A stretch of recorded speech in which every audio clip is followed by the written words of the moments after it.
Good evening, everyone. I'm going to try to get started right on time here because I'd like to leave plenty of time at the end for questions and answers with our guests who have traveled here to be with us this evening. My name is Kevin Patton. I'm the Pathways Counselor for Dublin City Schools. I was at this building for a long time, at Kaufman for 11 years as a school counselor, and I've transitioned into this new role and really trying to bring more events and opportunities for students and parents to explore certainly college options, but also all the options that we have available to us during our time in Dublin City Schools and beyond. So this evening, we're going to focus on getting started in the college selection process. It is the primary goal for most of our students beyond high school, and we know it's a daunting process. So whether you are here because you've never done this before and you have a freshman or a sophomore, or you are a junior, or maybe even you're a senior parent and you're just here because you want to get some last-minute information to help your child make those great decisions before they venture off into the world next year.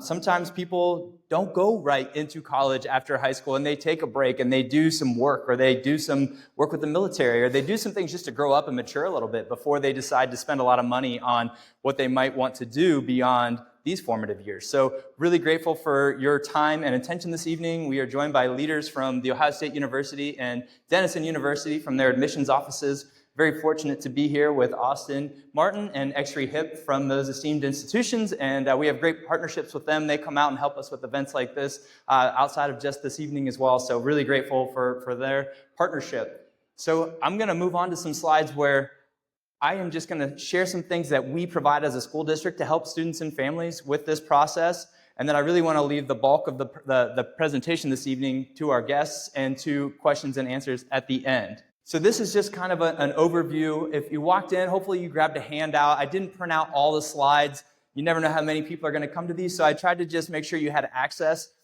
There's a lot of live links in the slides I'm going to share as well, so having them on your phone, sending yourself a link to an email address, it's going to be a lot more useful than just having it in a hard copy. So hopefully you were able to grab that, and if not, grab one on your way out. I taped one down, so hopefully if they're all gone and that one's still there, but there's certainly people around here that will share that QR code with you if you didn't grab one.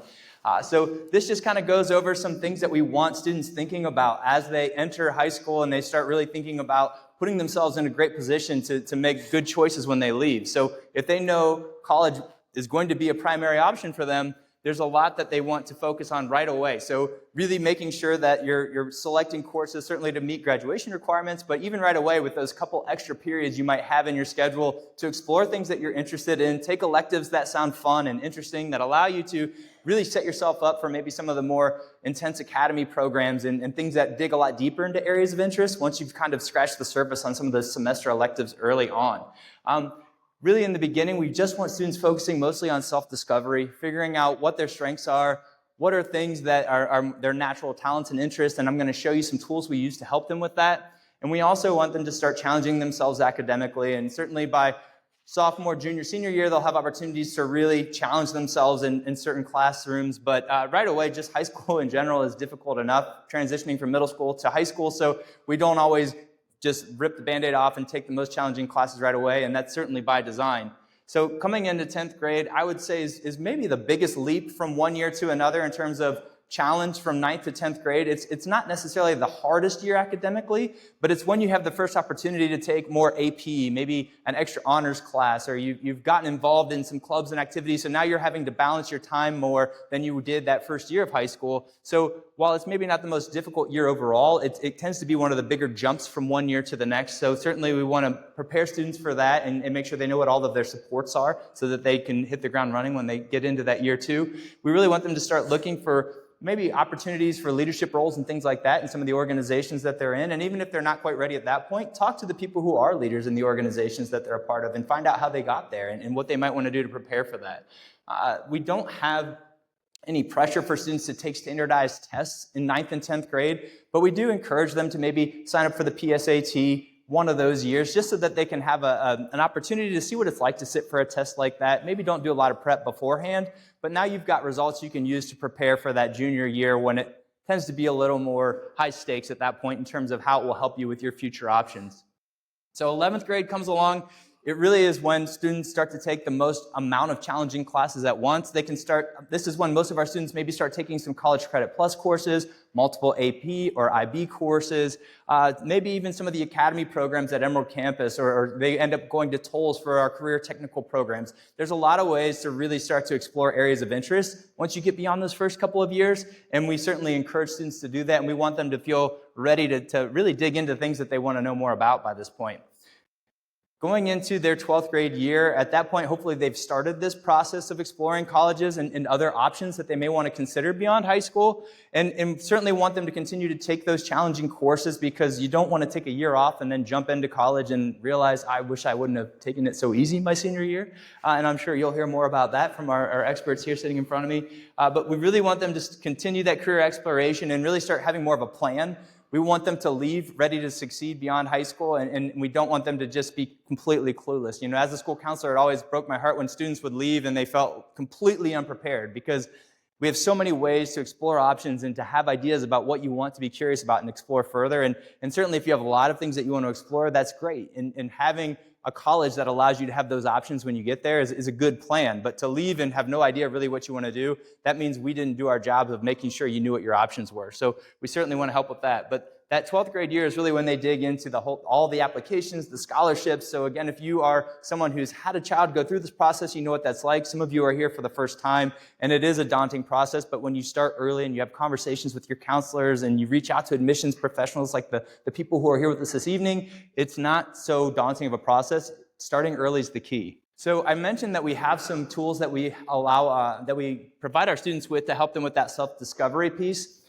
Science is one that we've had for several years, and all of our middle school students are now taking this in 7th grade in a new elective that we've offered. 8th graders also this year are taking this, and then last year's 8th graders, this year's 9th graders all took this. High school students have access to this as well. We're working on a plan to make sure that everybody has more of a scheduled time to take these assessments. But what I really like about Science is it's really focused on aptitude, natural strengths, natural ways of thinking and uncovering those things, and then helping students see how those match up with different careers that maybe they've heard of, but more likely maybe they haven't, and now they have some things to discover about themselves. So I really like the aptitude component of Science. So School Links is one we use a lot throughout high school especially. It's very heavy in the college selection process. It's great for college and career research, but there's some really good information. So I've got links on here and information on how to log into each of these, and we certainly want our students and families taking advantage of these opportunities. This is just some examples of things you can do on that School Links platform. There's a lot of exploration of different types of colleges. You can do virtual reality tours. You can search for scholarships. There's internships and volunteer opportunities on there. They're creating course plans and just able to log volunteer hours. It's kind of this hub of collecting experiences and also learning about different opportunities that are available in our community and at the college and career level. So not all colleges require ACT and SAT scores at this point. You'll hear more about that from our admissions representatives, but certainly it can be a big part of the admissions process for a lot of our students. So we do want to share the upcoming dates. I think if your child hasn't taken this yet and they're planning to in the near future, the most important thing I want to point out is that the registration for these dates is almost always a little more than a month in advance of the actual date of the exam. So sometimes if you want to take that test in March and you wait until mid-February to register, you either might be out of luck or you have to pay more money to register at that point. So we do want to point out that you have to really plan ahead for these exams. And you'll notice that you've got different dates for each. The green date up there, March 18th, 2025, is when all juniors in Dublin City schools will be registered and will take the SAT in their home high school. So we've got that available. That information is there to put on your calendars. Any students who might be considering sports beyond high school, it's important that they understand what the eligibility guidelines are, especially for Division I, Division II athletics.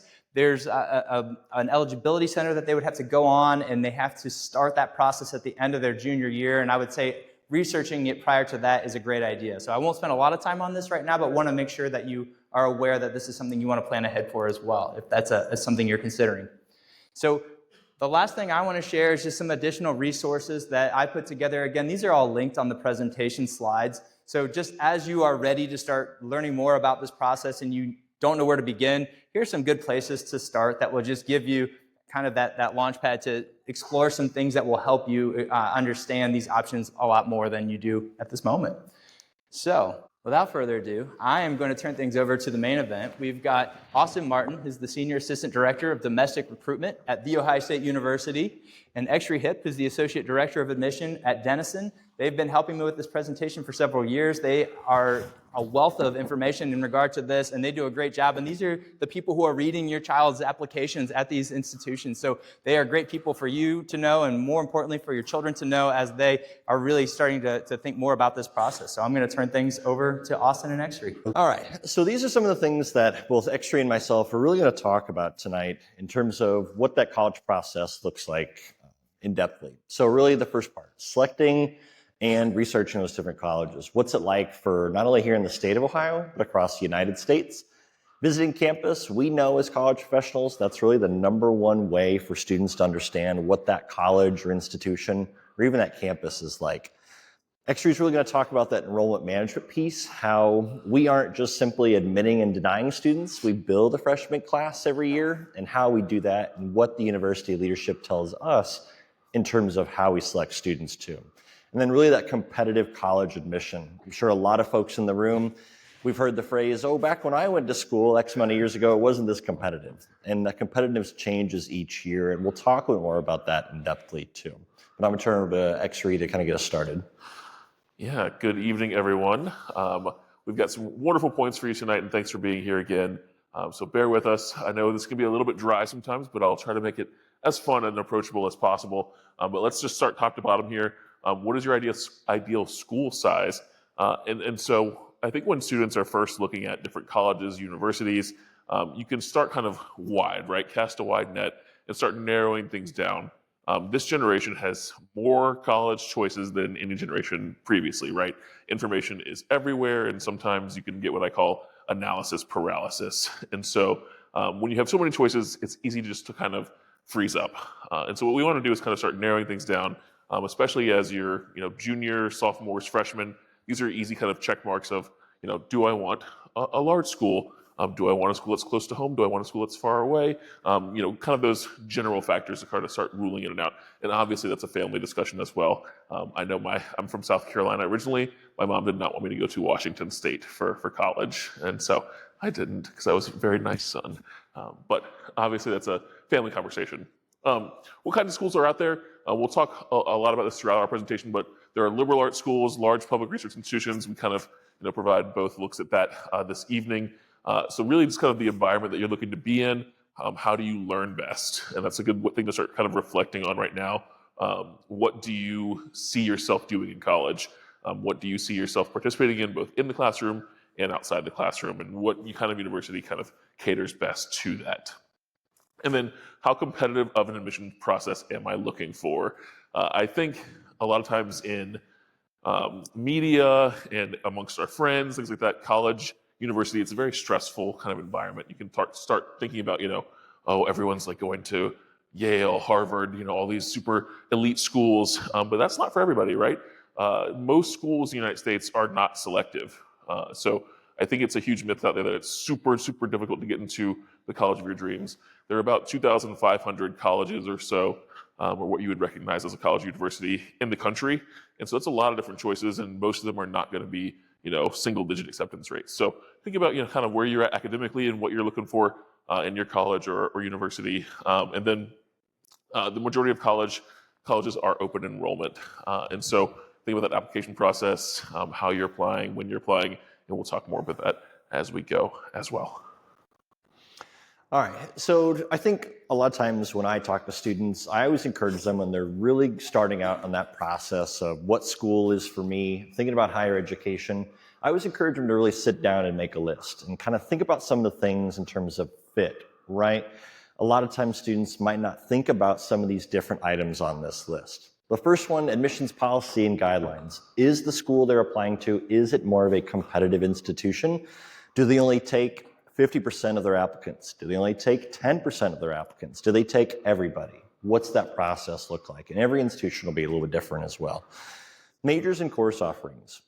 That's a really big one, because if you think about it, sometimes, a lot of times students want to go to a very particular school that might specialize in an area, such as maybe something health science related.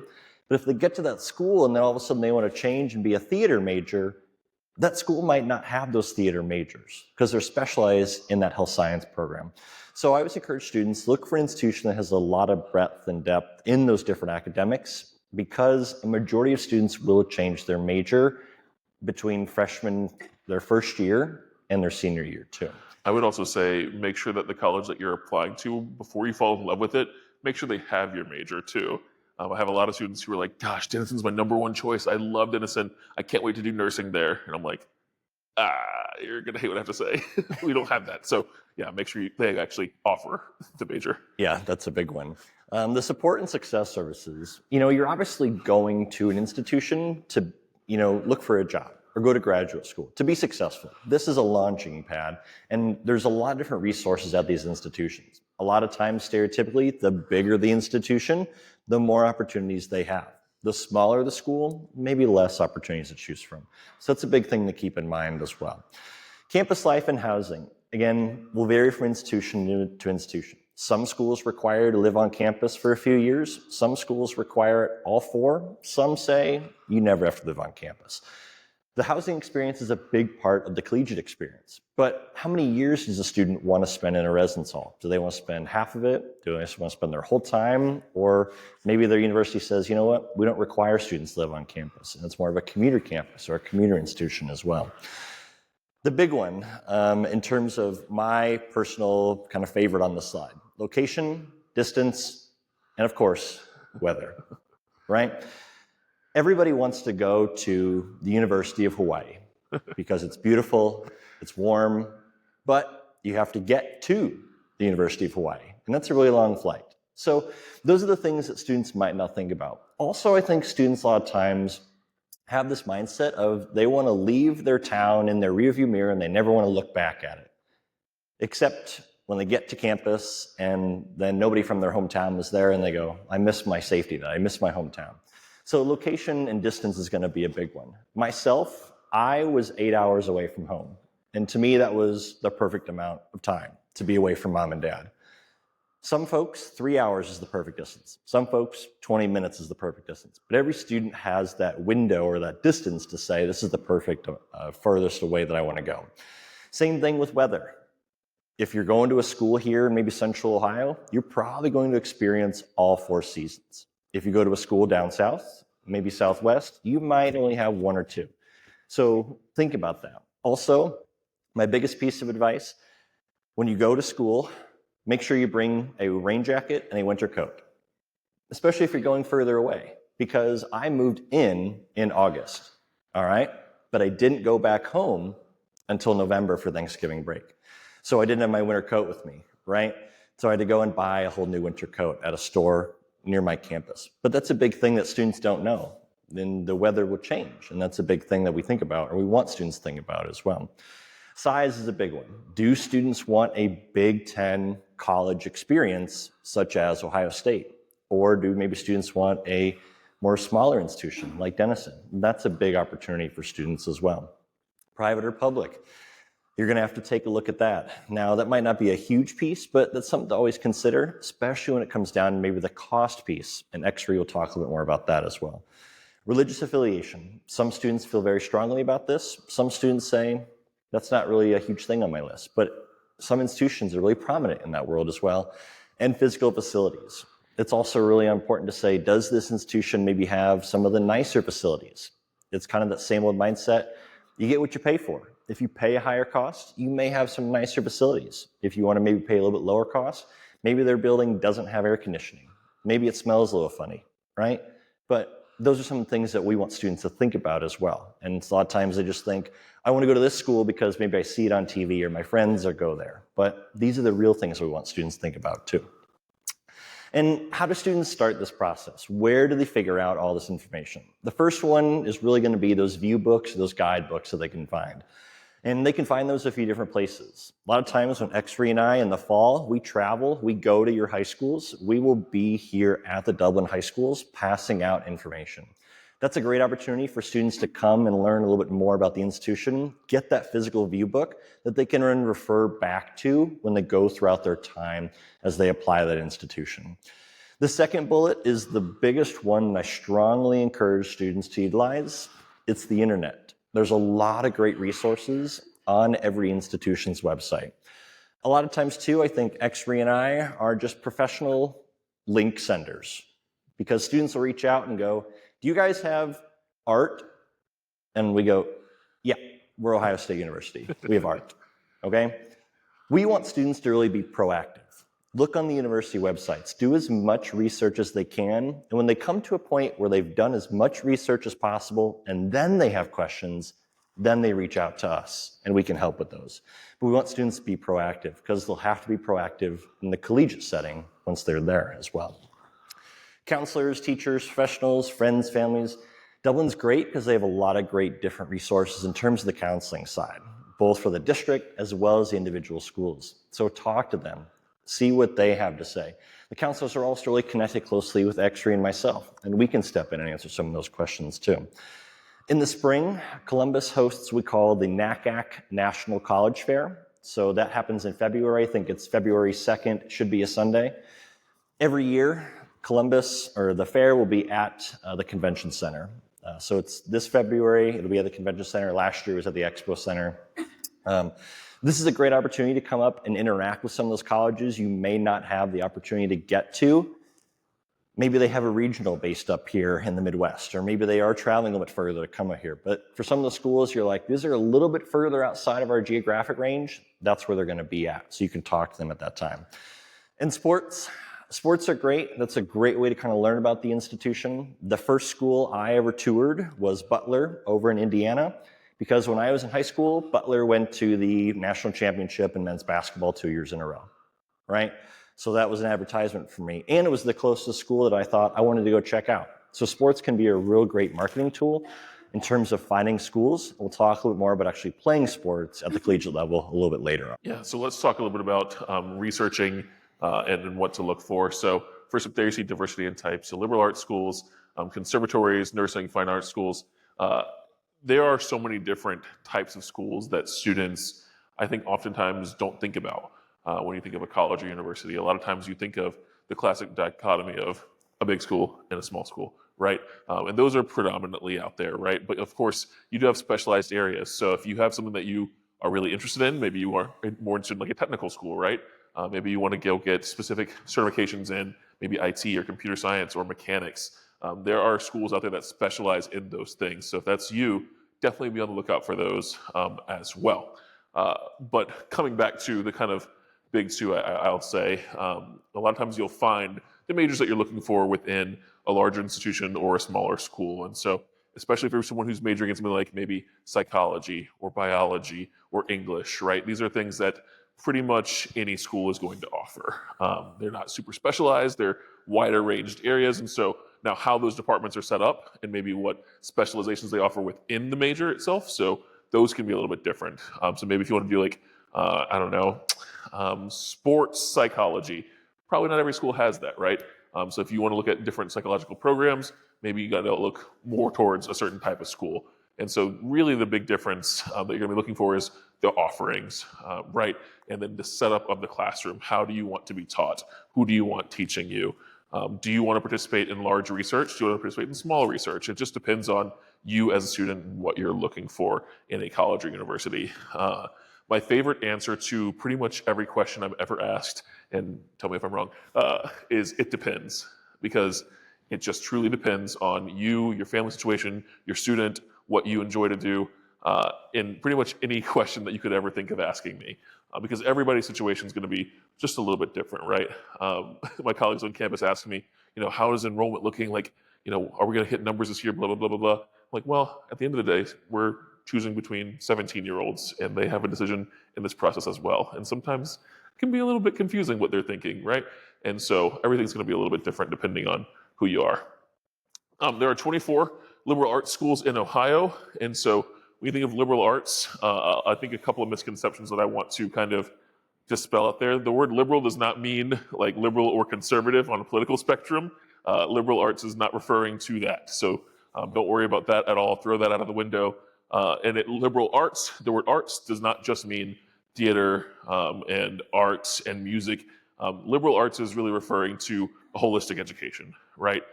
It refers to offering general ed courses as well as offering specialized majors. And so students are going to come in, they're going to have general ed coursework, they're going to have specific majors, and the professors are going to be primarily instructors.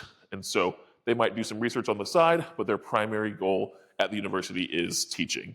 And so that's basically what the word liberal arts means in general. So don't let it scare you off. If you're someone who's interested in like computer science or data analytics, liberal arts schools will have those majors. And so keep that in mind as you're looking. And they're all different shapes and sizes. Most liberal arts schools are going to be on the smaller end of things, but not necessarily, right? So it doesn't necessarily mean small, but I would say the majority are going to be a little bit smaller.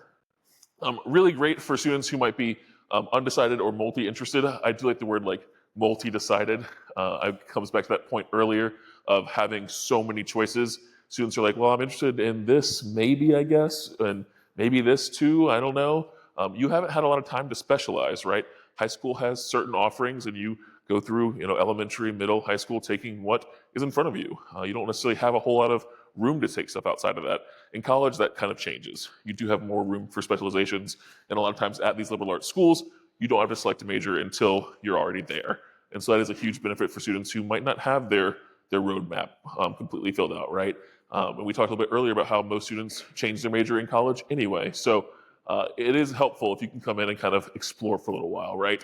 And so keep that in mind too.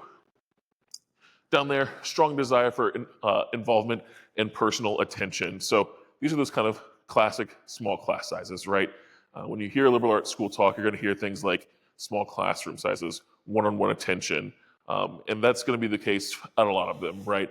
And so if you're someone who knows, look, I'm just not going to do well in a biology class that's 150 students, that's not for me, then maybe you shouldn't be looking at large institutions, right? It's just all about fit. But if you're a student who wants to thrive in that kind of environment, and that's for you, go for it, right? It depends on who you are, what you're looking for, and if you want some more of that, personalized attention, a liberal arts school, a smaller school in general, might be for you. Beware the sticker price. This is probably my favorite on the slide. Beware, beware, beware. Not all sticker prices are created equal, and nor do they represent the final cost. And so at a school like Denison, for instance, I know Denison well, so I'll use this as an example. Our sticker price, total room, board, tuition, everything like that, around $87,000 a year. That is shocking.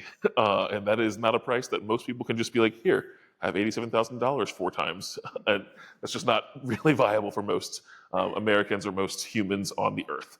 And so that being said, if that's the case, how am I getting students to come to campus when Ohio State is right down the street, 30 minutes away from us, right? There has to be something going on there because they're not billionaires strung throughout Ohio, which there might be a couple, but not everybody.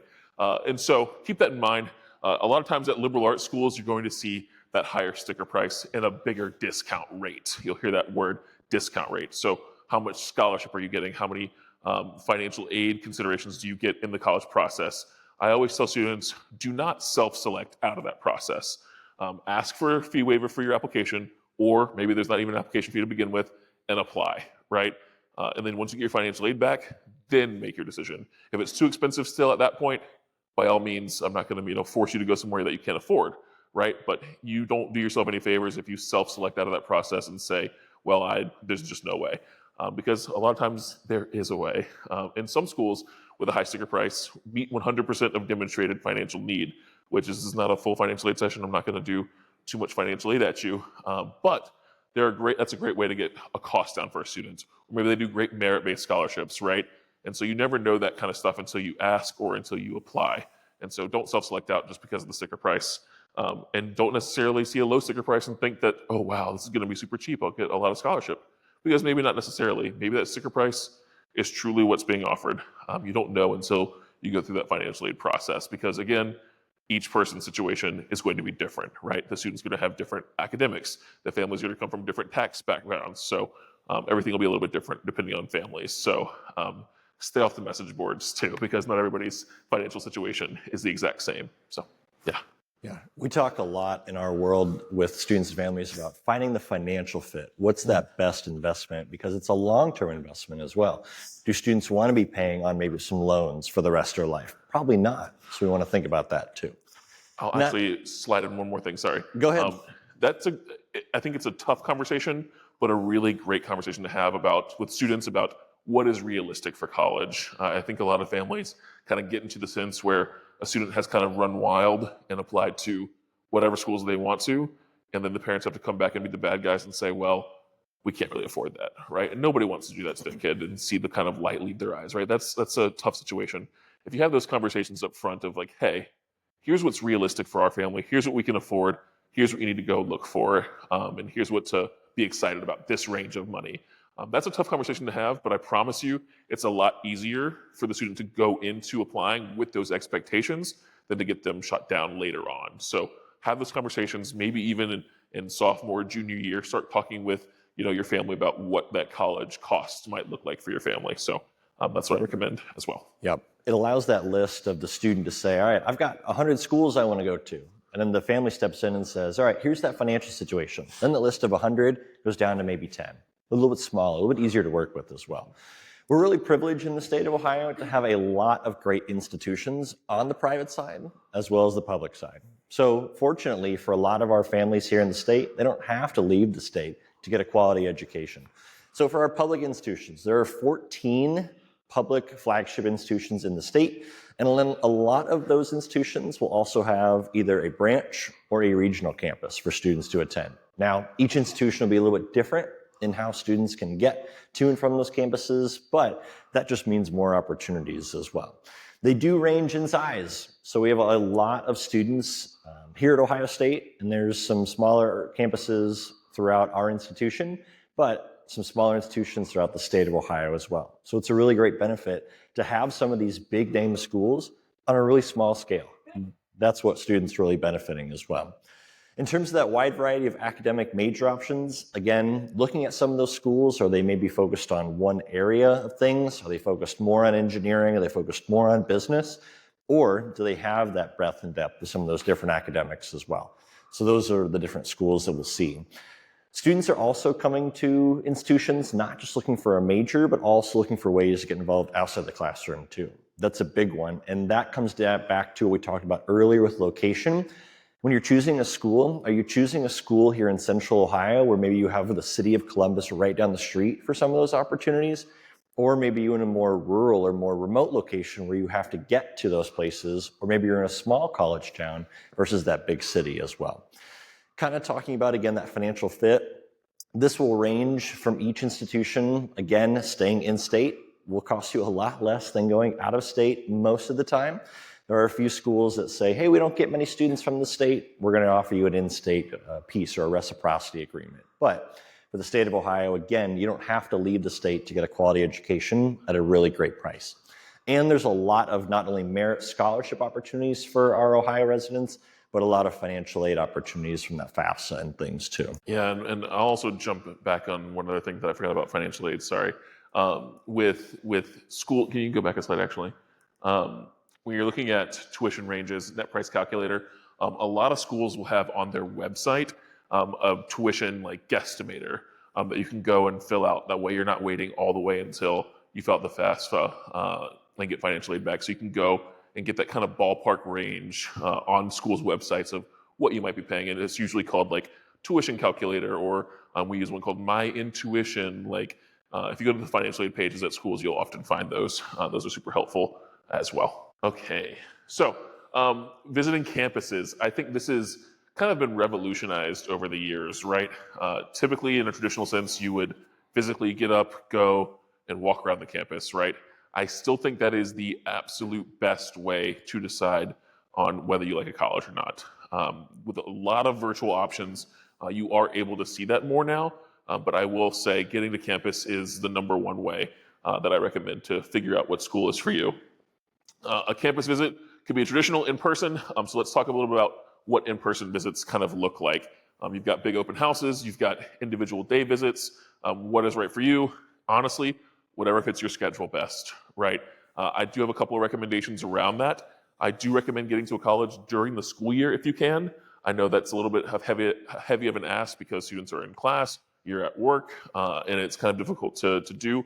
But a lot of schools will have Saturday visits or an open house during their school year. It's just nice to see when students are physically on campus you can see what the campus feels like. I think a summer visit is great for a first, maybe initial kind of feeling, maybe kind of feeling it out, and you're going to go back to certain schools if they're close by or if they're top of your list. A summer visit could be a good way to kind of get that started. But just know when you go over the summer, most schools it's going to be a little bit slower, a little bit more quiet over the summer. Even if they have students on campus, it's not going to be at full capacity, right? Most students are going to be going home, doing internships or whatever that they're doing during the summer. So that's kind of my guideline of like when to visit. But most students can just go on the website. Usually there's a little button that says visit or come visit us or something like that. You can select and then go and choose between like a day visit or an open house or a Saturday visit or what have you. The virtual visits are also wonderful. A great opportunity, a great way to kind of see a campus before you see a campus. When I was doing, I won't use any names, but when I was doing my college search, we did like the traditional summer college road trip, right? And I went up the whole like Eastern Seaboard and looked at different schools. There were 1 or 2 schools I got out of the car and I was like, I'm not going here. Like I can look at the campus and I'm not going here. It's not happening. And so kind of a wasted trip. But we didn't have as many virtual offerings as there are now post-COVID, right? And so you can go online, click around a little bit. If the virtual tour doesn't intrigue you at all, and you're like, actually, this is just not for me, maybe don't even waste the trip, right? Maybe if you're kind of iffy about it, that's a great time to go and do a confirmation in person. But it's a great way to kind of weed schools out immediately that you're just like, yeah, absolutely not, right? And so there's nothing wrong with that. That's a good way to kind of get started. But I don't think a virtual will give you the full picture, right? Because at the end of the day, it's just not quite the same. It's kind of like touring a house, They get it all staged up nice. Let's go see it in person and see what's actually there, which is great. A couple of things. Be prepared to engage on the visit. One of the things that I think bothers me and probably our tour guides the most are students, families who just come and it's just dead silent and it's so awkward, right? Have things to do, have things to say, maybe even jot down a list of questions, right? Things that you want to know more about the school or about the student's experience. If you're giving us nothing, it's really hard to just like list facts at you for an hour or an hour and a half, right?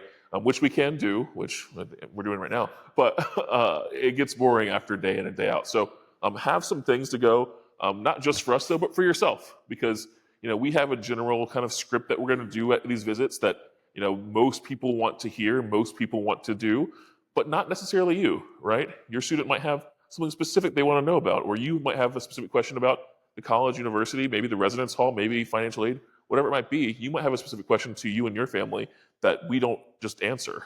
So have some questions prepared, things that you want to ask and talk about and engage with. And I will say that's great for you and it's great for us. And it also helps us kind of build a little rapport. At the end of the day, we're reviewing your applications. If we're a school that you're super interested in and I get to know you and you're talking, asking questions, being personable, not overly so, just like asking just to be asking, but it can build a relationship. We're human beings too. We're not robots. And so it is great to have that kind of engagement on a visit, whether it be during a weekday, virtually, on the weekend, or as an open house. So I think I covered. All right. So when you're on the campus or when you're going on that tour, you're engaging in that virtual opportunity, who do you talk to about certain things? X3 and I are great representatives for kind of the admissions side of things, right? What happens after you're admitted? What happens next? Let's talk about housing. Let's talk about scholarships. How do we actually apply to the university? That's our role. If you come to us and go, how do I get an athletic scholarship? We're going to send you to the athletics team, right? You have to find the subject matter experts in those different areas. So the students are a great way to do that. So if you come to a traditional visit at most institutions, a professional staff member will a lot of times give you the admissions presentation. It might be a half hour, it might be 45 minutes. Here's some cool things about our university. Here's how to apply. Here's how much it costs. Kind of the basics, right? Then they're going to send you on maybe an hour, hour and a half long walking tour. And that's going to be led by a current student at that institution. That's the time when you get to ask those questions of like, hey, what are some things that you didn't know as a first year student that you wish you would have known? What's your favorite thing about campus? Do you ever feel homesick? Do you go to the sporting events, right? Ask those questions to those students, because what happens when the students come back after tour and you guys leave, they go, they didn't ask me any questions and now I'm all sad. They want you to ask questions. That's why they're there. They want to engage with you. So ask them questions, talk to them. The faculty are a great opportunity if you want some of those more specific pieces of information in terms of what research opportunities do I have? What are some of those postgraduate things? Now, sometimes faculty are a little bit harder to connect with, but maybe some of the bigger schools out there will host their own different college or school visits. So, for example, if you go to like a general campus tour, they might also have a business tour or an engineering tour or an arts and sciences tour specifically for that department. Maybe that's where you connect with faculty as well. The coaches, the band directors, the organization advisors, this is really where students kind of branch off and say, okay, I'm interested in athletics. I'm interested in the marching band. I'm going to go talk to those individuals. X-Ray and I are great because we can connect you with those individuals, but I couldn't tell you a single thing about the marching band audition process. That's not the world I work in. I'm going to get you connected to that subject matter expert. That's the world that I work in. We're good at connecting you with those different areas of the university. But you make sure you ask those specific questions to those subject matter experts. That's a great way to get connected. Let's talk enrollment management. Oh my gosh, it's my favorite thing. Let's do it. I'll have to contain myself. I could probably talk for this for like 2 hours. So we're going to take it slow and we're going to limit my speech. So colleges and universities don't just admit and deny. Let's talk about building a class, finite space and resources, and then like our institutional priorities. So what does it look like from our side of the desk? I think you've got a decent kind of idea from either a student maybe who's applied in the past or family friends or movies, TVs about what it looks like on your side. Maybe you even feel that little bit of anxiety, right? You're cranking out these applications and you're submitting to 50 different schools and hoping for full rides to all of them. On our side, it looks a little bit different, right? And so I think a lot of times it's kind of a little black box of like, how do they decide what happens? Why is this one getting denied versus this one getting accepted? What's going on? I'll give you a short little peek. So when I'm looking at applications or when any school is looking at applications, they're looking to build a class. It's not necessarily just letting in everybody who's qualified or everybody who looks good on paper, right? We want to build a class of freshmen coming in. And every school has different institutional priorities that inform how they are building their class. What are the school's institutional goals? Where does the school want to be 5, 10 years from now? And so while you're looking at colleges and universities, it's also important to look at what they're looking at, right? What is the school's mission? What do they hope to achieve in the next few years? Because that informs who they're going to let in, right? If we're a school who's like, we've got great aspirations to be the next great art school in the United States. We really want to put out great theater majors. If you're a computer science major getting in or applying to get in and you get denied and you've got straight A's and it's like, well, what happened? I'm a perfect student. Well, it's like, well, maybe their computer science programs were all full and they were working on the arts program, right? That's an institutional priority that might inform a decision. And so keep that in mind in your application process. And, it's not necessarily, I hate to use this terminology, but it's not always going to be or feel fair, right? Because sometimes you are a very qualified student and a really strong student, but at the end of the day, there might just not be enough space or resources for you. I've had to work at places, and including Denison, where I've had to waitlist or deny students who I'm like, yeah, you're qualified, you're a great student, but at the end of the day, someone has to be waitlisted or denied. Otherwise, we'd have 15,000 students on a campus that's made for 2,000, right? It just doesn't make sense. So every school is going to have a little bit of that kind of prioritization going into their application process based on institutional priority, as well as institutional space and resources. So keep that in mind as you're going through your application process, and inform yourself. Schools are going to be very upfront with you if you ask, what are your institutional goals in the next 5 years? Where do you hope this institution is going to be? And I promise you, most of us aren't just going to like make up an answer. There's usually a top-down kind of goal set by the president, set by the board, and then university kind of moving shift of what they're looking to do in the next few years. It's also something to think about and look at as you're going through as well. I also want to kind of dig into the building a class just by pure numbers, right? In those goals, it might be the makeup of the class, but it also might be the size of the class. That shifts year to year, right? If I'm a school who's like, well, look, we're doing really good. We're thinking about adding a new residence hall. We want to grow a little bit. We want to add, some more students. We're thinking about getting a little bit bigger. Maybe it's a little bit easier to get into that school, right? Because maybe they're taking more students than they did in the past. Maybe they're going to say, okay, we bring in, 10,000 students a year. This year, we're going to bring in 10,500. That's going to, change how they review their applications. That's going to change who gets in. But let's say the flip side of that, right? Let's say a school's like, we really missed the target last year and we had too many people come on campus. Campus is feeling a little tight. The dining halls are a little overcrowded. We don't want students in like 3 bunk rooms. We need to shrink down a little bit, right? Maybe next year, instead of 10,000, we let in 9,500. And that can kind of shift who's getting in, right? That can shift the institutional priorities. And so those things that are happening kind of behind the scenes also inform our decisions and how it's made up. Now, it's not just kind of arbitrary of like, well, this one, you're gone. Obviously, there's a process that goes into that, and that's usually our application review, right? Schools all have different ways they review applications and different committees that go on that, but I promise you it is a very rigorous process that is informed by, primarily, is the student going to be an academic fit here, and is the student going to be a physical person fit here? Those are the 2 questions that we always try to answer when we're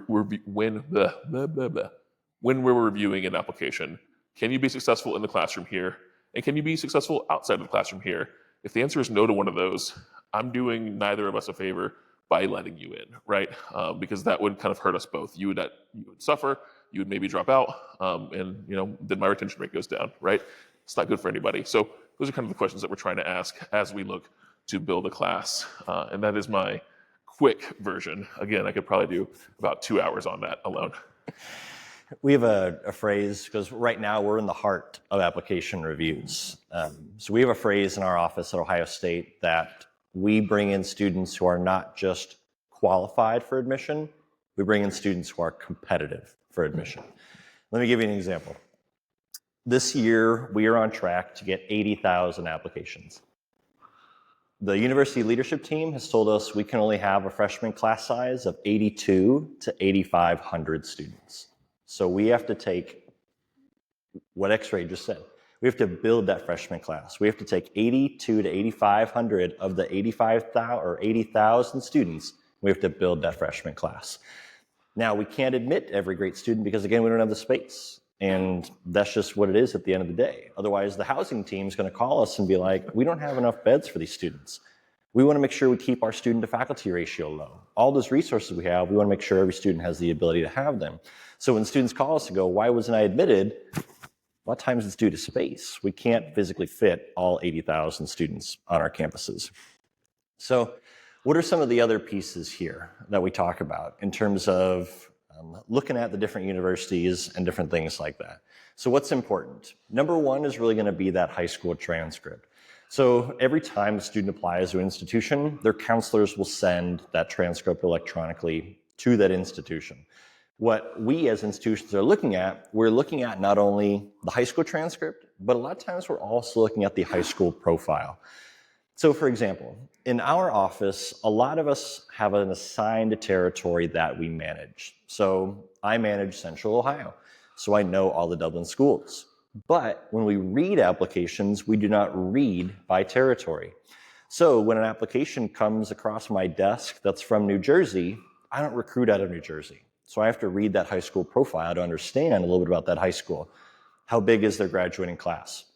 Is it a public versus private high school? How many AP classes are involved? Can students take AP classes? Things like that. And then that's where that transcript comes into play. The biggest thing that we look for in today's world of higher education on the competitive side is not just necessarily what the GPA is, but the level of the rigorous curriculum that a student has taken. I always give the example of you have student A and student B. Student A has a 4.0 GPA. Student B has a 3.2 GPA. Who are you going to admit? You're probably going to admit student A, right, with the 4.0. But when you look closely at that transcript, there's no rigorous curriculum on that transcript. There's no AP classes. There's no college credit plus. There's nothing on there. They can have straight A's and a 4.0. That's great. But when they come to the collegiate level, the classes are going to be at that AP, CCP, IB level. So the professors think they're prepared. That's what X-Ray was talking about. If he admits somebody who's not showing rigor on the transcript, that's doing a disservice to the student because they're not prepared for the level of rigor in the classroom at that institution. So that's what we tend to focus more on. The student who has the 3.2 has the 3.2 because they have a B in a college credit plus class, right? They have a B in an AP or an IB class. Brings their GPA down a little bit lower, but we see rigorous curriculum on there, and we see the students saying, My high school offers these classes. I'm choosing to enroll in these classes as well. Again, that's what the school profile shows us. So we can see, oh, this high school offers 10 AP classes. Looks like the student took 6. Great. That's 60% of those AP classes. We love to see that. That's a big piece on there as well.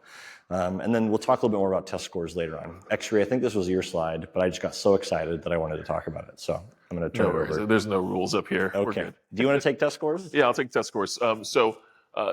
In this world of test optional, I know that most schools are test optional now, right? Post-COVID, you're going to see that phrase a lot. Some schools are going back to test scores, and some schools don't require test scores at all. So how do you kind of wade through all that and decipher test optional and when you should submit a test score or when you shouldn't? I'd say the easiest way to decipher is straight up just ask. Ask someone like us that works in admission, say, hey, I'm thinking about taking the SAT or ACT. Should I submit my test score? Often, the answer you're going to hear is, well, here's our average. If you're above the average, submit it. If you're below the average, don't. That's usually the best way to look at it. But I always say ask because the answer might be different for different schools, right? Because it depends. And so every school is different. Go ahead and ask about what they're going to be doing. Test flexible. You'll see this very, very slim throughout. You'll hear different wording and different phrasing. Also great to ask what they mean by that. Like for instance, Citizen says no harm, test optional, or you'll hear different phrasing. Just ask what that means. Every school is going to be different. Some schools will say we're test optional, but we prefer you send it if you ask them. So go ahead and get through that kind of process just by emailing or by calling. They'll be pretty point blank with you over the phone. It's easier to do it talking than to put on the website like a paragraph of we're test optional, but if you're this, like it's just easier just to say it. So keep that in mind too. Pay close attention to each institution's test requirements. So don't kind of assume that just because one school's average is this and you're above it, you can go ahead and send that to every school because every school is going to have different kind of benchmarks, right? Different requirements. And then kind of outside of all of this, just on a kind of personal level, you're seeing test scores across the country a little bit inflated, right? So since COVID, a ton of schools have gone test optional. If you're test optional, who sends test scores? Students who do well, right? And so in 2021, you have students who submit test scores that are better than the average. Now you've got a new average. 2022, submit better than the average. Now you've got a new average. 2023, so on and so forth, right? So you're seeing test scores that are a little bit inflated. Across the country, the average school is usually getting about 50-50 of students who submit or don't submit test scores. And so it really, really depends on this one. Just ask the schools. But I say all that just to say, if you're seeing a test score at schools that are higher than yours, don't get discouraged because that number has had 4 to 5 years of inflation over time. And students who, just like you, might not have had that high score are just sitting on those and not submitting them. And so keep that in mind too, that the majority of students are probably going to be just keeping their test scores. So I like to kind of put that out there too. I think the other thing too with test scores is make sure when you're looking at the schools you're applying to, you figure out how those schools want you to send in those test scores. Every school is going to be different. Most of the institutions today require the test scores to be sent right from the testing agency itself. So directly from ACT or directly from SAT. A lot of applications, you can self-report a test score. Even though you can do that and you can submit that application, that school may still require you to send that score electronically. Also, high schools may even put those test scores on a student's transcript. And students are like, well, heck, my counselor just sent in my transcript. It's got my test score on it. I'm good to go. Then you pass the deadlines. You get an email that says your application's incomplete because you have to look at really those detailed specific components. We had, I can't tell you how many students this year, after we pass the deadlines, call us and be like, why is my test score item incomplete? I just sent you an email with it. And we go, that's not how we get test scores. You got to pay attention is really the blunt process of it, because if you don't pay attention, you miss the deadlines. And then we're like, sorry about your luck. You had 90 days. You got to pay attention. That's a big one for us. X-ray, I'll let you do the demonstrated interest. Thank you. Queething it onto me. I'll also say, like, for test scores and deadlines and everything, just it can get so complicated out there, especially if you're applying to 4, 5, 6 schools. Everyone's deadlines are going to be different. Everyone's requirements are going to be different. Keep a document somewhere that kind of details that, right, for each school. If you don't have that, it can get kind of confusing up here. They all get kind of blended together. So let's talk demonstrated interest and campus visits, kind of incorporated into this a little bit. You hear the phrase demonstrated interest kind of a lot in regard to colleges and universities. One thing I kind of want to dispel, a lot of schools do not consider demonstrated interest. So don't just assume because you're engaging with them that you're automatically getting bonus points. A good question to do is ask, do you look at demonstrated interest before you start kind of overcommitting, right? Do you all track demonstrated interest at all? Nope. Yeah, see, Ohio State does not. So if you're emailing him 3 or 4 times a day, it does no good at all. But see, Denison does track demonstrated interest, right? And so when you're looking at schools, keep that in mind. And what it is a way to see, are you interested in us, right?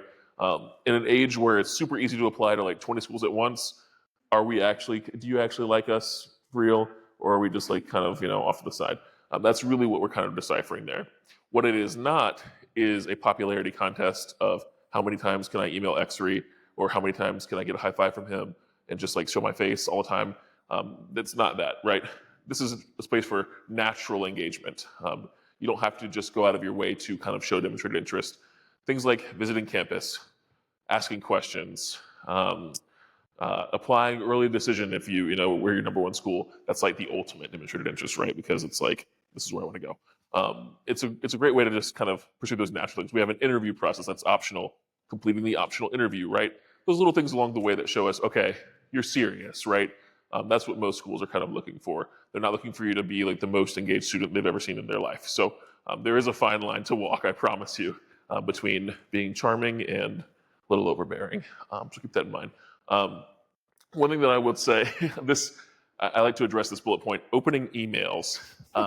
This is going to be a little creepy, but we can see when you open our emails, and we can see how many times you've clicked on things and what you've done in those emails. And so really my favorite way to use this is if a student goes, well, I never got that. I can go back and say, oh, that's weird because you did, and I see that you clicked it and opened it. So that's the main way we kind of use it to help out with that.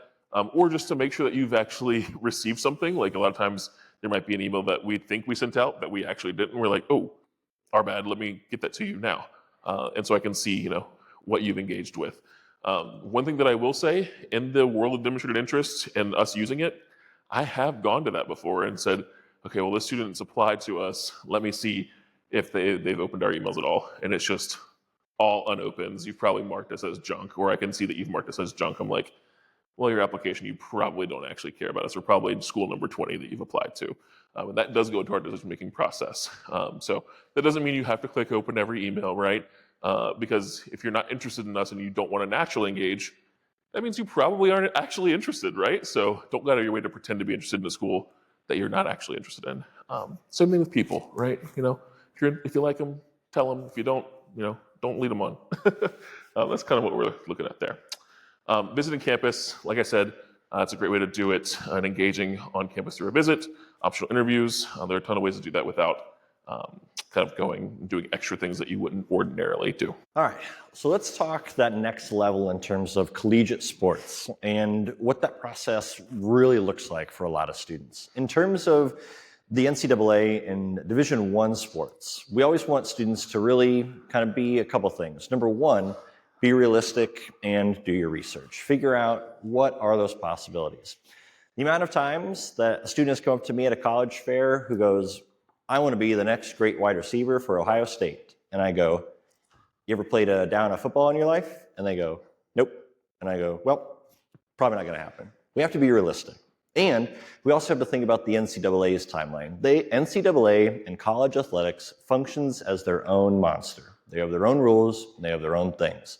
And a lot of times we run really parallel with the athletics offices, but we don't connect directly with them. They kind of do their own thing. We do our own thing. We run parallel with each other. So the really piece up here is that only 2% of students receive an NCAA athletic scholarship. That is not a lot of students. And so sometimes students who are great in high school may not make it to that Division I level. That's okay. Some schools are Division II.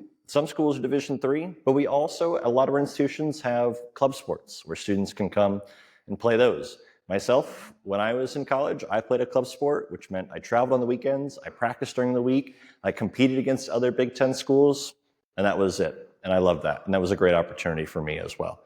So again, it's all really what you make it. If you are really saying, hey, this is a sport that I want to play, I'm really good at it, yes, continue to do research, continue to push, continue to talk to the coaches.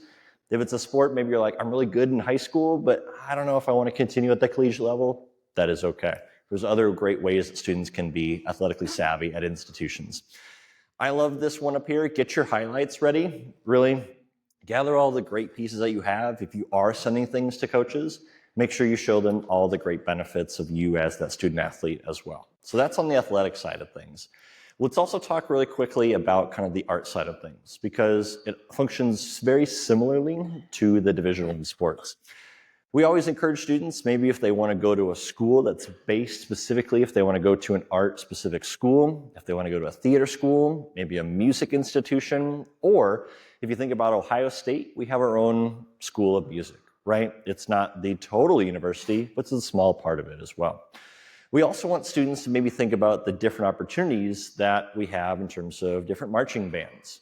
The marching band that you see on Saturday on the football field is not the only marching band that we have at Ohio State, mostly because not every instrument can participate in the marching band. So some of those other instruments, they play in some of the different marching bands or different bands that we have here on campus as well. So students can be a part of that. The different schools of music, the different colleges, institutions, and the different marching bands will have their own timelines of the auditions. Again, a great question for those institutions, a great question for those music and band directors as well.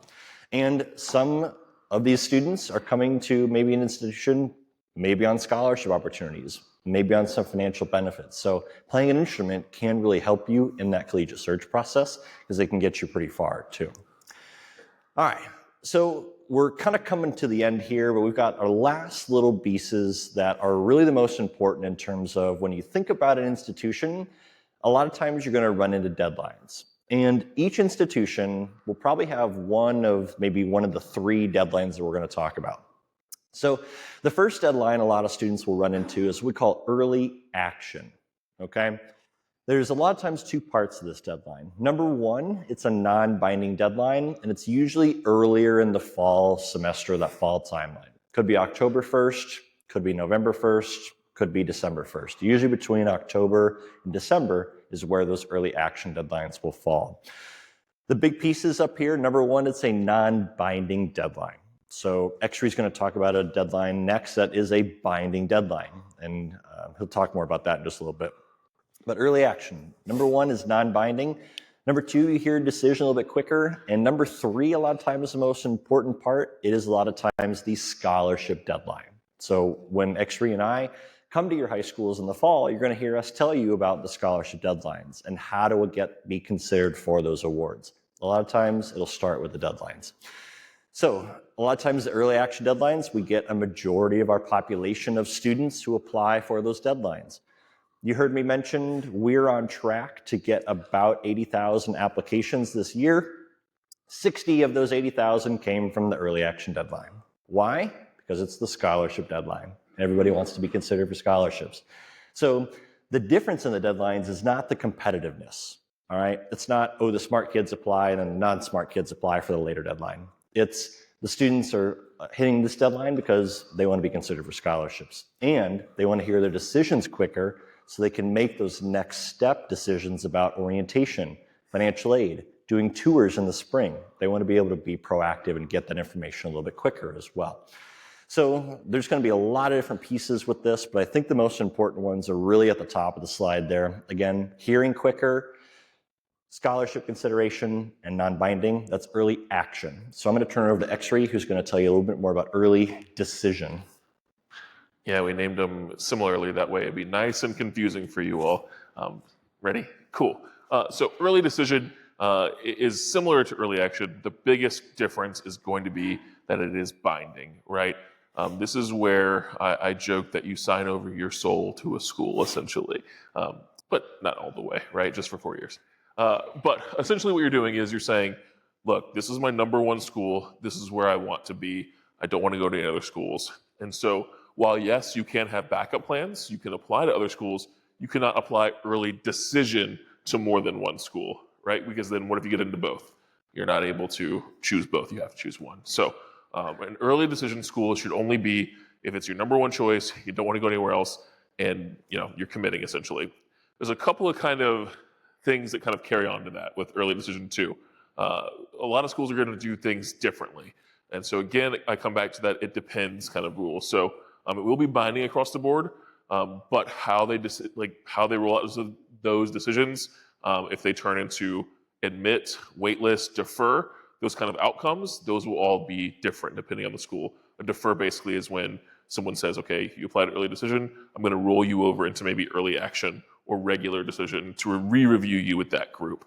And so keep in mind, all these schools are going to be a little bit different. And these too will have different deadlines. This will typically be your earliest deadline. These are going to be deadlines, again, from that kind of October to December range. I've seen some schools actually put some in September now, which is crazy to me. But you'll see those early deadlines for early decision. Some schools will offer a later early decision just as a kind of a catch-all, but typically you're going to be doing this right as you're going back to school. Because these students, again, it's their number one choice. They already know this is where they want to go. So keep that in mind. This little parentheses part over here I think is really key. Sometimes pending aid. A big hindrance and a big kind of caution flag I would put with early decision, you're not always going to know your financial aid package when you commit. And so some schools, they'll say, look, for early decision, we'll give you a financial aid package back at the same time or before, that way you know what you're getting into.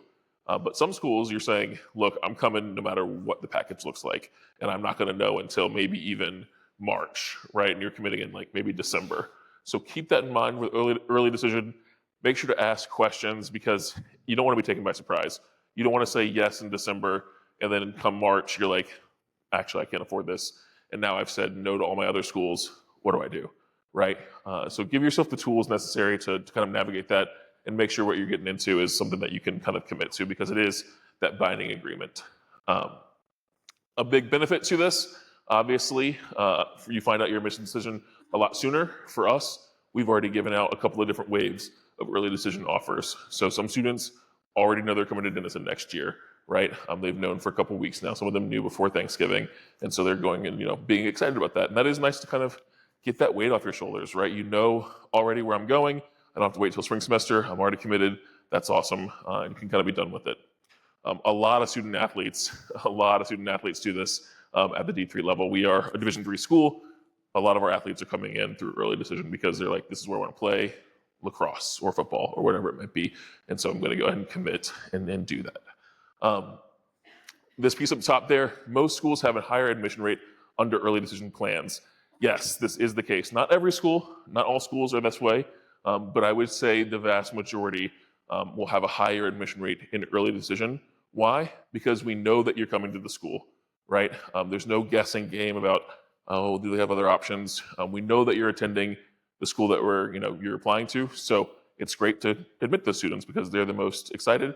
And they, the school from a financial standpoint knows that they're going to be attending. And that's a guaranteed number that we can count off and therefore better predict our class. Because at the end of the day, the numbers are kind of a little bit of a guessing game, informed guessing, but for most students, they're applying to 4 or 5 different schools, right? And so we don't know that you're necessarily coming to our school unless you do early decision. And so you'll see those higher acceptance rates typically across the board. All right, and the last and third deadline. So we've heard early action, we've heard early decision, now we got regular decision. So a lot of times this is the final deadline for institutions. Similarly, it's again a non-binding deadline a little bit later. The difference here is that there's no scholarship opportunities. It's really just the very last day that students can be considered for that institution as well. So usually that one falls in the spring. So for example, here at Ohio State, our early action deadline is November 1st. Our regular decision deadline is January 15th. So those two deadlines, again, difference between the two: early action is scholarships, regular decision is just being considered for admission, not scholarships as well. So those are the different deadlines that every institution will predominantly be having a mixture of a couple of them. A lot of times you might find more of the private side of schools have those early decision, or even some of those really competitive schools will have the early decision as well, versus other schools will have the duo of early action and regular decision as well. So that is all the information that really X3 and I have planned for you all. We recognize that it's really a general overview of what we went through tonight. You all might have some more specific questions. So if you do, you can always reach out to us directly at our email up there, okay? So yeah, we just want to open it up now to all of you to see if anybody does have any questions about anything that we talked about tonight or anything else about the college search process. Yeah, go ahead.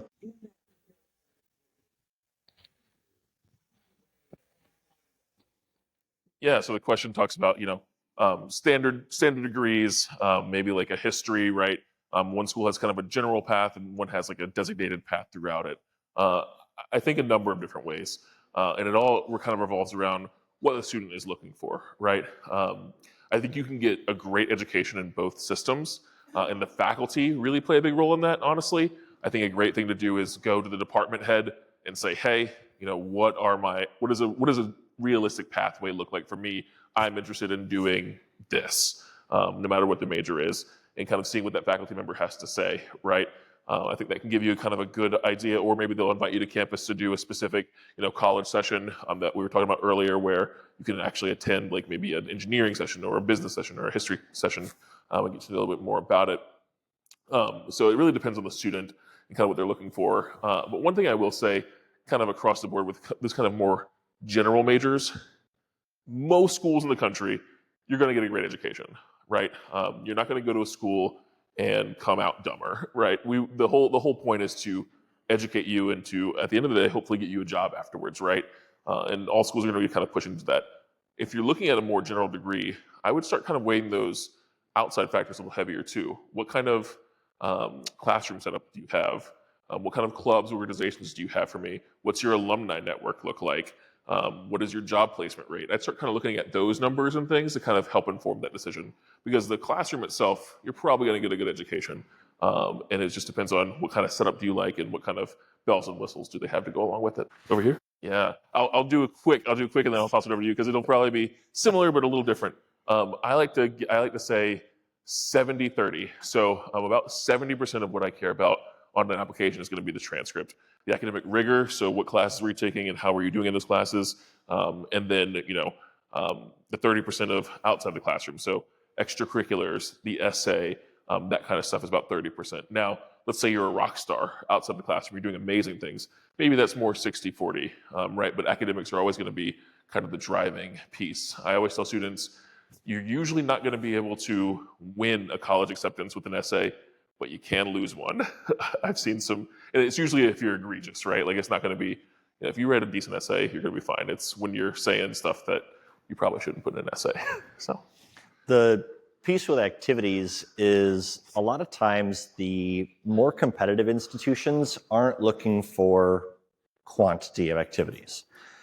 They're looking for the quality of the activity and how long the student is in said activity. So we see a lot of students who apply and they've got 20 things on their activities list, but each activity they've only done for 1 year of high school. Versus we see students who apply with 5 activities, but have done them 9th through 12th grade, the longevity piece, that sustained involvement. So that's the first part of the activity list. The second thing is for students to hold some sort of leadership position within the activity. That could be captain of a sports team, first chair of a marching band, supervisor at their local ice cream shop, whatever it might be. They have been involved in the activity for 3 or 4 years. They should probably be at a leadership level some way, somehow, with that sustained involvement. So that's the big things that we look for in that. So a lot of times students are concerned. They're like, my friend X-Ray has 20 activities, and I only have 5. But X-Ray only did those for 1 year, and I've done them for 5. So you couple that with the transcript, of saying, okay, the student spends 20 hours a week working a job. They also have all these AP classes. So then what we do is we look at their schedule. They have to balance their school life, their family life, their work life, and their social life. And that's sometimes hard to do as an 18-year-old kid. But when they show us that successfully, that means they can be successful at the collegiate level when they kind of have a more open schedule than that. And you also asked about the essay. So yes, essays can make or break a student's application. The couple pieces of advice that I will tell you parents, and I tell your students this in the high school, so I'm not, Harvey Two-Face here. Don't use texting language. Make sure we write out the words, I don't know, and laugh out loud. If you're not sending a text. I use LOL when I talk to my friends, I get it, all right? But when you're trying to maybe look at a college, maybe impress a college, we write out the words, we don't use the texting language. And I always encourage students to write about something that they are interested in. That could be they love to build Legos and they can talk about that for hours. They could be they have a favorite song they want to write about. Some of the students who I have admitted, their favorite essay, they talked about the best way to build a peanut butter and jelly sandwich.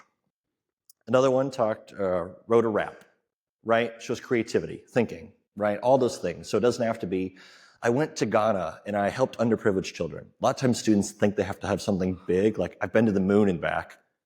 I don't care if you've been to the moon, right? I really want to know what excites you. What are you excited about? What can you bring to the institution? That could be related to your major. That could be something completely different. But write about something that you want to write about, not what the students think we want to read. Yeah, that makes the essay so much more interesting to read. I mean, if you're writing about something that you don't care about, it comes through and it's just boring for everybody. Yeah. So just write about your passions. For sure. And mathematically, in our office, we read about 60 applications a week. I challenge you to read 60 18-year-old essays a week. I really do. Spend a day in my shoes. After a while, you're going to get tired of it. When you see LOL for the 15th time, when you read about that ACL tear for the 50th time. I was going to say the ACL for the 50th time that week, yeah. You're like, oh my goodness gracious. I actually was surprised. Yeah, I had an ACL tear pretty early this year. So how do you compare like volunteer hours versus working hours? I would also lump in like club involvement, organization involvement, really anything that you're doing. Once that school bell rings at the end of the day, what are you doing now? Is it sports? Is it volunteering? Is it club? Really, I look at all that as the same, right?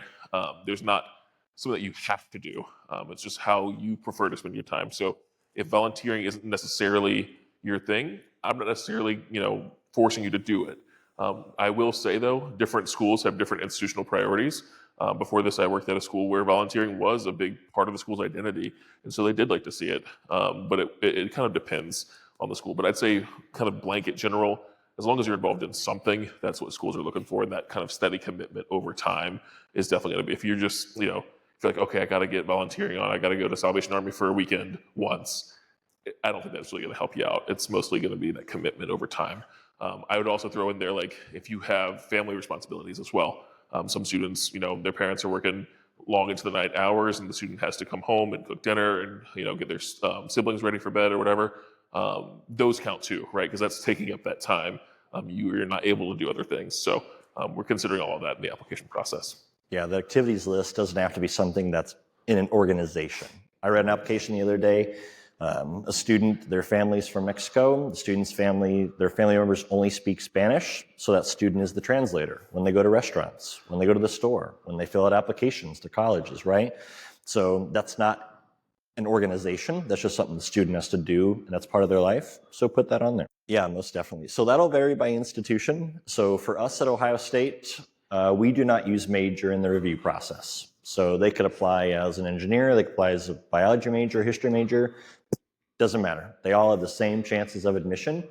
After they're admitted, the only competitive college we have left is nursing. So our nursing applicants will go through a review process that looks at nursing stuff specifically, but the rest of our students, the music students, the biology students, the art students, they're all considered the same in our office. Yeah, and I'll kind of give you a tale of two cities. The school I worked at before this was admit by major. So Denison doesn't admit by major, but the school I did before this did. And so when a school admits by major, a lot of times they are looking for something a little bit more specific, right?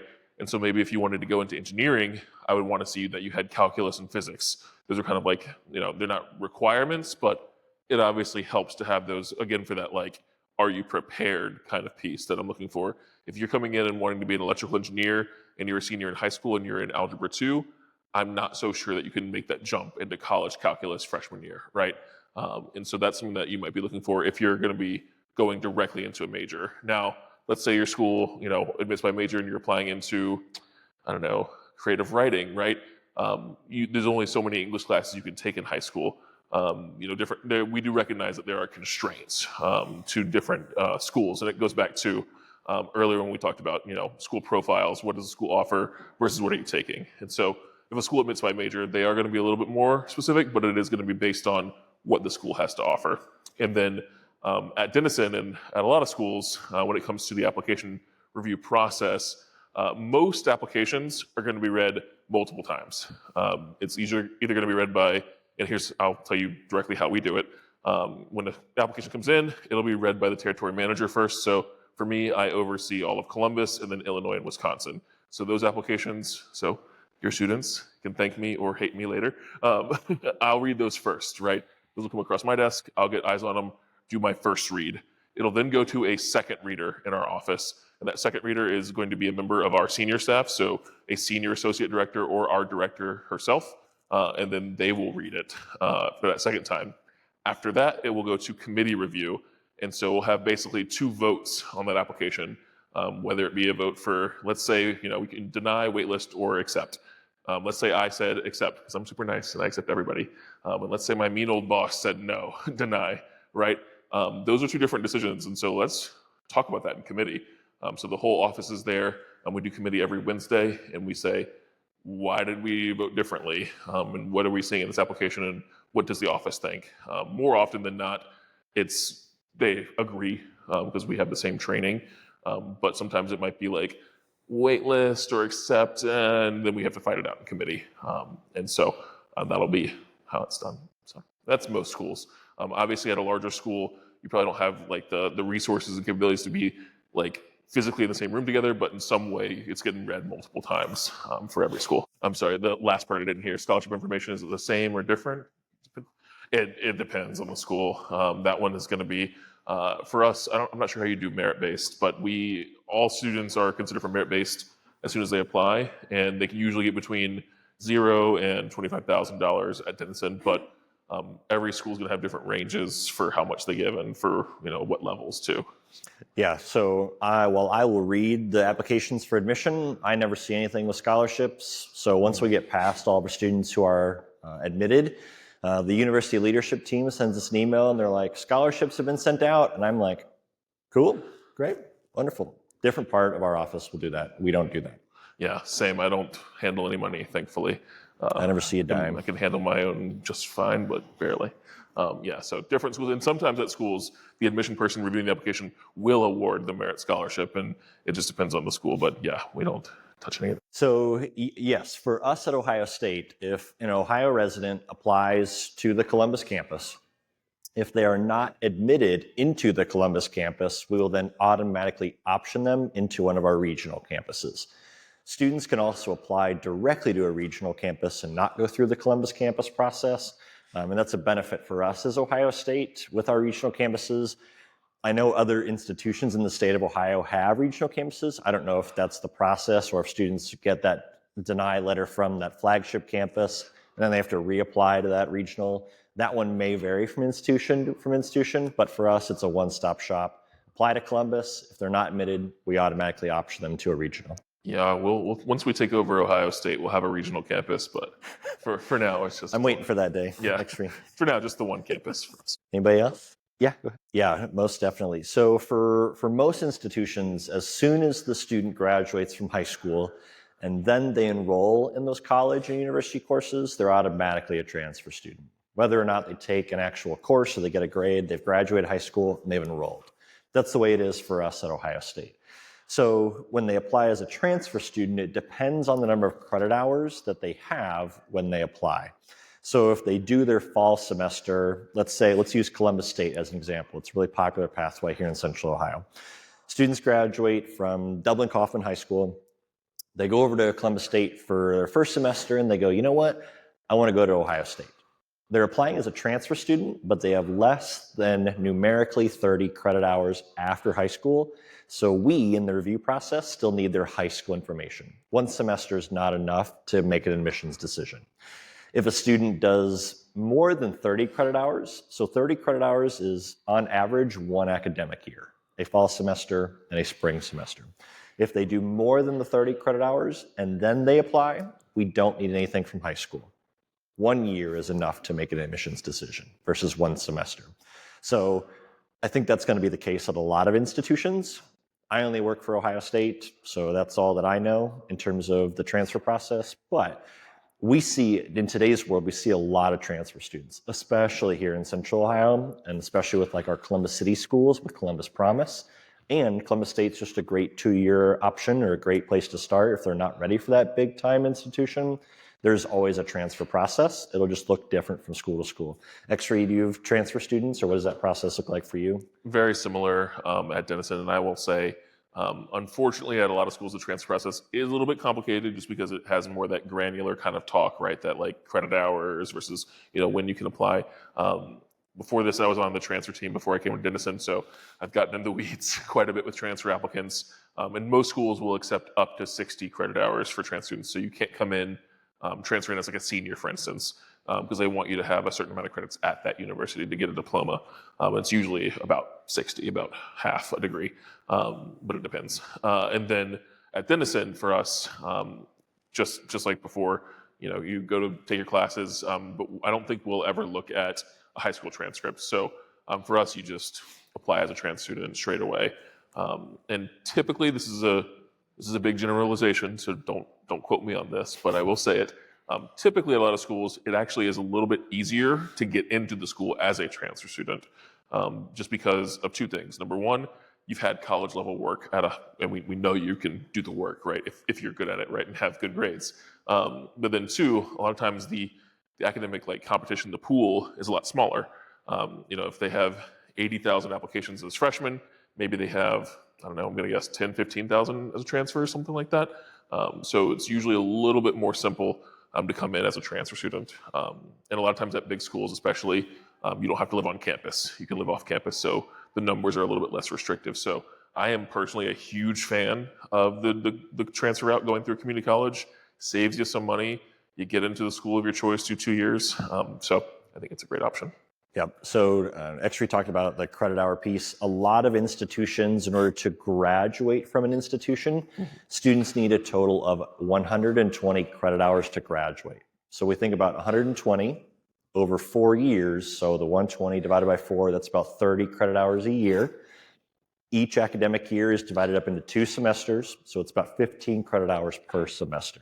So it's 30, 60, 90, 120. Most schools will do that on average, stereotypically. So when you're like, why are X-Ray and Austin using 30 and 60? Most institutions will use that. And those CCP credits, those AP credits, they will help count towards that 120 when they go to college as well. They are still a first year because they have not yet graduated from high school. That's a great question. That's mostly the same at every school. As long as you're still in high school, you apply as a freshman. All right. Anybody else?